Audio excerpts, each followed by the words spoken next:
বাংলা এবং daily media network YouTube চ্যানেলে আপনাদের সবাইকে স্বাগত। বন্ধুরা, বাংলার ওপরে জোড়া প্রভাব আসতে চলেছে, যার জেরে বাংলায় কিন্তু এবারে বৃষ্টির সম্ভাবনা তৈরি হচ্ছে, বিশেষ করে দক্ষিণবঙ্গের ওপরে। উত্তরবঙ্গ দক্ষিণবঙ্গ দুই বাংলার ওপরে হবে। আর সাগরেও কিন্তু নতুন সিস্টেম তৈরি হওয়ার পরিস্থিতি তৈরি হয়ে গেছে গিয়ে, যেখানে ঘূর্ণিঝড় হবে না কোনো গভীর একটি নিম্নচাপ হওয়ার সম্ভাবনা রয়েছে, সেটা কিন্তু এখন অবধি জানা যাচ্ছে না। তবে সেটাও আমরা আপনাদেরকে দেখাবো যে পরবর্তী 10 দিন দুই বাংলার ওপরে পশ্চিমবঙ্গ, বাংলাদেশ, ত্রিপুরা, অসম, উড়িষ্যার কেমন আবহাওয়া থাকতে চলেছে, কোথায় কোথায় কতটা পরিমাণ বৃষ্টি হতে পারে, আর এই বৃষ্টি যদি হয় তাহলে কতদিন অবধি চলবে, কোনো ঘূর্ণিঝড়ের সম্ভাবনা রয়েছে কিনা। ভিডিওটিকে শুরু থেকে শেষ পর্যন্ত দেখতে থাকুন জানতে হলে, বিনা স্কিপ করে। ভিডিওটি ভালো লাগলে লাইক করে দিয়ে, ভিডিওর নিচে একটি লাল কালারের সাবস্ক্রাইব বাটন আছে, ওটাতে ক্লিক করে দিয়ে পাশের ঘন্টির চিহ্নটা প্রেস করে দিয়ে অল অপশানটিতে ক্লিক করে দিয়ে আমাদের সঙ্গে থাকবেন। তো চলুন মধ্যে ভিডিওটিকে শুরু করি। তো এই মুহূর্তে আমরা কোন মডেলে রয়েছি দেখুন, এই মুহূর্তে আমরা রয়েছি জিএফএস মডেলে। তো জানেন সবাই যে জিএফএস মডেল গ্লোবাল মডেল। সেই জিএফএস মডেলে আমরা দেখতে পাচ্ছি কি মঙ্গলবারের মধ্যে আমরা আসছি। এটা তার আগে আমরা আবহাওয়ার আপডেটটা দেখাই যে কোথায় কোথায় কবে বৃষ্টি হবে, তারপরে এই যে ঘূর্ণিঝড়টা আপনারা দেখতে পাচ্ছেন এটা নিয়ে আপনাদের কাছে আমরা আপডেট তুলে ধরছি। আগে যারা বৃষ্টির সম্বন্ধে জানতে চান তারা একবার দেখে নিন। তো সবার প্রথমে আমরা এই মুহূর্তে চলে যাব উপগ্রহ চিত্র। উপগ্রহ চিত্রকালে দেখুন আমরা যেটা লক্ষ্য করতে পারছি এই মুহূর্তে, যে পশ্চিমী ঝঞ্ঝার যে মেঘ, গভীর মেঘ, সেটা কিন্তু আস্তে আস্তে করে বাংলার দিকে আসছে। এই মুহূর্তে এটি রয়েছে উত্তরপ্রদেশ, বিহার, দিল্লি, জম্মু কাশ্মীরের দিকটাতে, যেখানে কিন্তু আমরা গুজরাট, রাজস্থান দিকটাতে আমরা দেখতে পাচ্ছি যে এর মেঘ কিন্তু অনেকটা রয়েছে। গুজরাটের এই দিকটা মেঘ এবং রাজস্থানের এই সাইডটা এবং এই দিকটার মধ্যে আমরা মেঘ দেখতে পাচ্ছি। মোটামুটি বলতে গেলে উত্তর পশ্চিম দিক থেকে মেঘ একটা প্রবেশ করছে বাংলার দিকে, এবং এই মেঘটা এখন অবধি চলে এসছে উত্তরপ্রদেশ অবধি এবং বিহার অবধি, যেটা আমরা দেখতে পাচ্ছি। এবারে আমরা দেখে নেবো যে পশ্চিমবঙ্গের দিকে কোথাও কোথাও মেঘ আছে কিনা। দেখুন পশ্চিমবঙ্গের দিকে আপাতত তেমন একটা মেঘলা আকাশ নেই, কোথাও কোথাও হালকা হালকা আংশিক মেঘলা আকাশ আমরা দেখতে পাচ্ছি। তো সে মেঘে কোনো বৃষ্টি হওয়ার চান্স হয়তো এই মুহূর্তে আর নেই। তার জন্য এই মুহূর্তে কোনো বৃষ্টির চান্স কিন্তু আমরা পশ্চিমবঙ্গ এবং বাংলার উপরে লক্ষ্য করতে পারছি না। এবারে আমরা চলে যাব মেঘমালা মোড়ে। মেঘমালা মোড়ে যদি আমরা যাই, দেখুন এখানে মেঘমালা মোড়েও আমরা দেখতে পাচ্ছি না যে কোনো মেঘ এই মুহূর্তে আছে। তো এটা নিয়ে আমরা পরে আসছি মেঘমালা মোড় নিয়ে। তো এখন আমরা চলে যাব বজ্রবিদ্যুৎ মোড়ে। যারা বৃষ্টির আপডেট দেখবেন অর্থাৎ বৃষ্টির আপডেট অপেক্ষা করছিলেন, তাদের জন্য আমরা নিয়ে চলে আসলাম বৃষ্টির আপডেট। তো এখানে আগামীকাল দেখবো কোথাও কোথাও কেমন আবহাওয়া থাকতে চলেছে, বৃষ্টি কোথাও হবে কি না। দেখুন 30 তারিখ আগামীকাল। তো 30 তারিখের মধ্যে কোনো বৃষ্টির চান্স কিন্তু আমরা আপাতত দক্ষিণবঙ্গে দেখতে পাচ্ছি না। তবে উত্তরবঙ্গের কিছু কিছু জায়গায় কিন্তু বৃষ্টি হতে পারে, যেমন রামান, তারপর হচ্ছে সোরেং, এই সমস্ত জায়গাগুলিতে। এছাড়াও কিছুটা সিকিমের তুষারপাতের সম্ভাবনা লক্ষ্য করা যাচ্ছে। এদিকে মেঘালয়ে নংস্তোয়েন এই জায়গাটাতে কিন্তু আমরা কিছুটা হালকা কয়েক পশলা বৃষ্টি দেখতে পাচ্ছি। তো সেখান থেকে আমরা 1 তারিখের দিকে যাব, বৃহস্পতিবার 31 তারিখ হয়, 1 তারিখে যাব। 31 যদি আমরা যাই রোববারের দিকে, তাহলে আমরা যেটা লক্ষ্য করতে পারছি, দেখুন এখানে 31 তারিখে আপাতত কোনো বৃষ্টির তেমন একটা কিন্তু চান্স আমরা দক্ষিণবঙ্গে দেখতে পাচ্ছি না, পশ্চিমী ঝঞ্ঝার। তবে যেটা আপনাদেরকে বললাম যে দার্জিলিং দিকটাতে একটু বৃষ্টি হবে, যেখানে সোরেং, ধোত্রি এই জায়গাগুলোতে, নামচি সাইডটাতে, গাইজিং দিকটাতে এখানে কিছুটা হালকা কয়েক পশলা বৃষ্টি হতে পারে।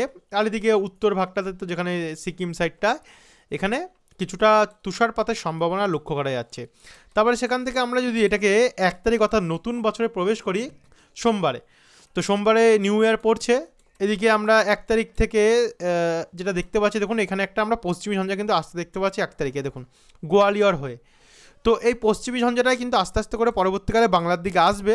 দেখুন কখনো গায়েব হয়ে যাচ্ছে, কখনো আবার সেটা দেখতে পাচ্ছি আমরা, যেখানে 1 তারিখে গায়েব হয়ে গিয়ে মঙ্গলবার 2 তারিখে আবার আমরা দেখতে পাচ্ছি এলাহাবাদের সামনে উঠছে। সেখান থেকে আমরা যদি আরেকটু এগিয়ে যাই, দেখুন 2 তারিখের মধ্যে কিন্তু অনেকটি এটি যে শক্তি আছে সেটা কিন্তু কখনো কমছে কখনো বাড়ছে। তবে সেখান থেকে আমরা যদি আরেকটু এগিয়ে গিয়ে 3 তারিখে যদি যাই, 3 তারিখ 2 তারিখ কিন্তু এতটা অবধি চলে এসেছিলো, সেখানে 3 তারিখ বুধবারের মধ্যে গিয়ে আমরা অনেকটা কিন্তু শক্তি বাড়তে দেখতে পাচ্ছি। আর শক্তি এই বাড়ার কারণে আমরা এটিকে ঝাড়খণ্ড অবধি আসতে লক্ষ্য করতে পারছি। আপাতত ঝাড়খণ্ড এবং কিছুটা পশ্চিমবঙ্গের পুরুলিয়ার আশেপাশে ঢুকে গেছে।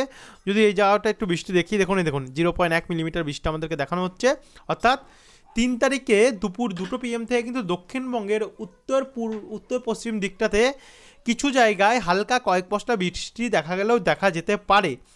আর এদিকে ঝাড়খণ্ড এবং উত্তরপ্রদেশে তো বৃষ্টি চলবেই। সেখান থেকে যদি আমরা আরেকটু এগিয়ে গেলে বিকেল 5টা থেকে দেখুন পুরোপুরি কিন্তু দক্ষিণবঙ্গের অনেক জায়গায় প্রবেশ করে যাবে, যেখানে সিন্দ্রি, জয়পুর, বেগুনকোদর, পাড়া, বাকারো এবং যেটা আমরা একটু দেখতে পাচ্ছি এখানে জয়পুর, মিউরি সাইডটা, জালদা, এই সমস্ত জায়গাগুলোতে কিন্তু আমরা কিছুটা বৃষ্টি কিন্তু দেখতে পাচ্ছি, তা আবার বজ্রপাত সমেত। এর মধ্যে আবার রামগড়, তালিয়া, বাকারো, দুমড়ি, বানসো, এই জায়গাগুলোতেও ঝাড়খণ্ডের বৃষ্টির আমরা চান্স দেখতে পাচ্ছি, সম্ভাবনা রয়েছে।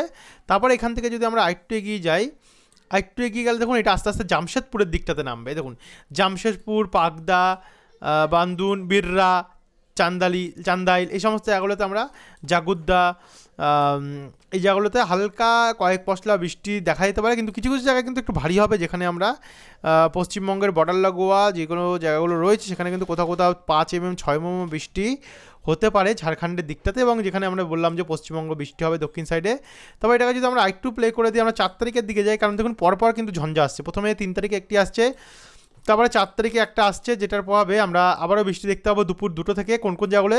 বাঁকুড়া, চাতনা, বেয়ালত্তর, সোনামুখী, বারজোড়া, কাকসা, শিলদা, ইন্দুপুর, কাশীপুর, এই জায়গাগুলোতে কিন্তু হালকা এবং ঝিরিঝিরি বৃষ্টি হতে পারে। এদিকে জামশেদপুর হয়ে বর্ধমান, এই জায়গাগুলোতে আমরা হালকা ঝিরিঝিরি বৃষ্টি দেখতে পাচ্ছি। আর উত্তরবঙ্গে যেটা আপনাদেরকে বললাম যে উত্তরবঙ্গেও কিন্তু তুষারপাত চলবে সিকিম সাইডটাতে, এবং অনেক দার্জিলিংয়ের আশেপাশে হালকা ঝিরিঝিরি বৃষ্টি চলতে পারে। তারপরে 4 তারিখ থেকে আমরা আস্তে আস্তে করে যখন আমরা 5 তারিখের দিকে যাচ্ছি, দেখতে পাচ্ছেন 4 তারিখ সন্ধ্যাবেলার মধ্যে এই প্রভাবটা কমে গিয়ে যখন আমরা 5 তারিখ শুক্রবারের দিকে ঢুকছি, সেখানেও কিন্তু কিছু কিছু জায়গায় বৃষ্টি আমরা দেখতে পাচ্ছি, যেগুলো বাড়িপদের দিকটাতে কিছু থাকতে পারে। এবং এদিকে জামশেদপুর, পুরুলিয়া, মিউরি, বলরামপুর, ধানবাদ হয়ে আসানসোল এবং রঘুনাথপুর, বাঁকুড়া, দুমড়ির দিকটাতে, বানসোর দিকটাতে কিছুটা বৃষ্টি হতে পারে। আর এদিকে আরেকটু যদি আমরা জুম আউট করে আমরা আবার একটু আগেই যাই, 5 তারিখ থেকে আমরা যদি 6 তারিখের দিকে যাই, দেখুন 6 তারিখের দিকে মোটামুটি 5 তারিখ রাত্রেবেলা কমে যাবে। তারপরে শনিবার 6 তারিখের দিকে হালকা ঝিরিঝিরি বৃষ্টি কোথাও কোথাও হলেও হতে পারে। তবে এদিকে 7 তারিখ যদি আমরা রোববার যাচ্ছি, রোববারের দিকে এলাহাবাদ হয়ে দেখুন আবারও একটি পশ্চিমী ঝঞ্ঝা বাংলার দিকে আসতে চলেছে, যার জন্য 7 তারিখেটা কতটা বৃষ্টি হবে একবার আমরা দেখে নিই। দেখুন না, 7 তারিখেরটা কিন্তু আপাতত দেখাচ্ছে তেমন একটা বৃষ্টি নাও হতে পারে। তবে এটা থেকে আমরা কি আপডেট পাচ্ছি যে বৃষ্টি বন্ধুরা সম্ভাবনা চান্স রয়েছে, তবে 100% যে সব জায়গায় বৃষ্টি হবে এমনটি নয়, কোথাও হবে কোথাও হবে না, এইভাবে বিক্ষিপ্ত বৃষ্টি চলবে দক্ষিণবঙ্গের বিভিন্ন জায়গায়। তো এরপরের আপডেটগুলোতে আমরা আপনাদেরকে দেখাবো যে কলকাতা বা তার আশেপাশে বৃষ্টির সম্ভাবনা রয়েছে কিনা, তার আবহাওয়ার কেমন থাকবে পরবর্তী 10 দিন। তবে এখন আমরা এই মুহূর্তে চলে যাব বায়ুর ঝাপটা মোড়ে একবার গিয়ে দেখে নেবো যে আমরা যে ঘূর্ণিঝড়টি দেখতে পাচ্ছিলাম সেটার কি পরিস্থিতি আছে। দেখুন এখানে আপাতত রোববার 7 তারিখের মধ্যে এখানে ভারতের দক্ষিণ ভাগে আমরা একটা ঘূর্ণাবর্ত লক্ষ্য করতে পারছি।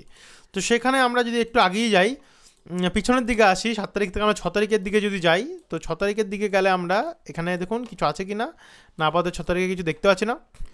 5 তারিখ শুক্রবারে কিছু নেই, 4 তারিখেও কিছু আপাতত নেই।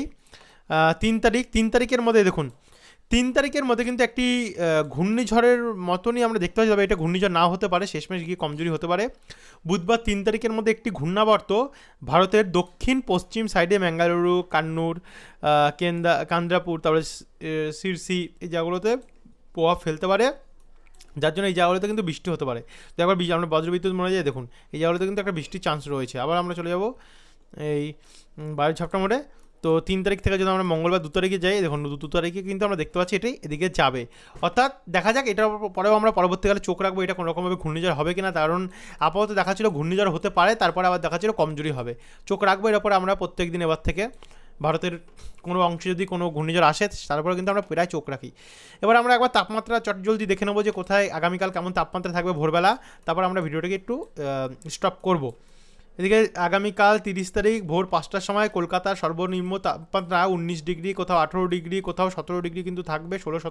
16 থেকে 19 ডিগ্রির মধ্যে আমরা দেখতে পাচ্ছি টেম্পারেচার থাকতে পারে। আর উপকূলে 20 ডিগ্রি বা তার উপরে 21 ডিগ্রি রয়েছে। এটা শুধু পশ্চিমবঙ্গে দেখতে পাচ্ছেন, বাংলাদেশেও কিন্তু এই একই পরিস্থিতি থাকবে এবং উত্তরবঙ্গেও কিন্তু পরিস্থিতিটা পুরো সেমই থাকবে। তো বন্ধুরা, এই ছিল এখনকার আপডেট। ভিডিওটি দেখার জন্য অসংখ্য ধন্যবাদ। আবার আসবো আমরা পরে নতুন আপডেটের সঙ্গে।